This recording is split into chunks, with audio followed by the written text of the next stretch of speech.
Hello viewers, আসসালামু আলাইকুম। আজকে বলবো কিছু তিতা সত্যি কথা। প্রত্যেকটা বিশ্বাসঘাতক একসময় বিশ্বস্ত ছিল।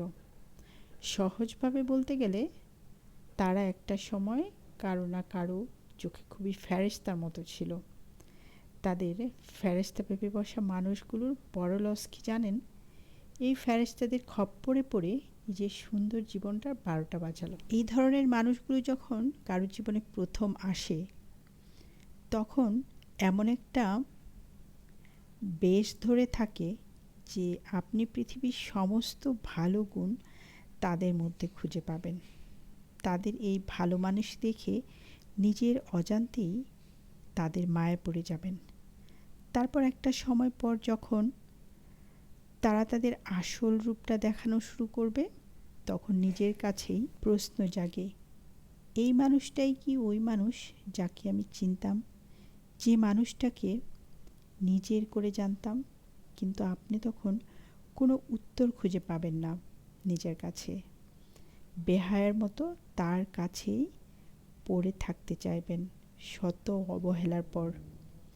ওই যে প্রথমেই বলেছি, নিজের অজান্তেই তার মায়ায় পড়ে গেছেন। সে যত দূরে যাচ্ছে আপনি ততই তার পিছনে দিশেহারা হয়ে ছুটছেন। একটা কথা মনে রাখবেন, আপনি যতই তার পিছনে ছুটেন কোনো লাভ হবে না। সে আপনাকে ব্যবহার করেছে এবং প্রয়োজন শেষেই ছুঁড়ে ফেলে দিয়েছে।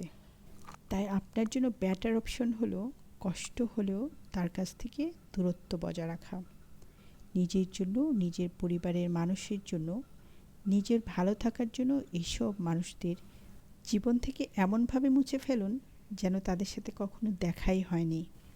তবে এই কথাগুলা বলা খুব সহজ, কিন্তু বাস্তব জীবনে ঘটানো, বাস্তব জীবনে এগুলো ফেস করা অনেক কঠিন।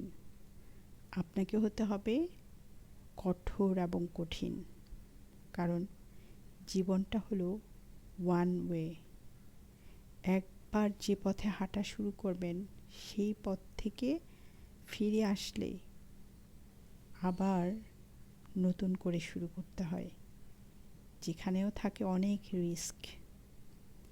তাই সবচেয়ে ভালো, সবচেয়ে বুদ্ধির কাজ হলো জেনে বুঝে অনেক সিলেক্ট করে তার সাথে অন্তত পক্ষে একটা বছর চলাফেরা, উঠা বসা করে জেনে বুঝে জীবনসঙ্গী নির্বাচন করুন।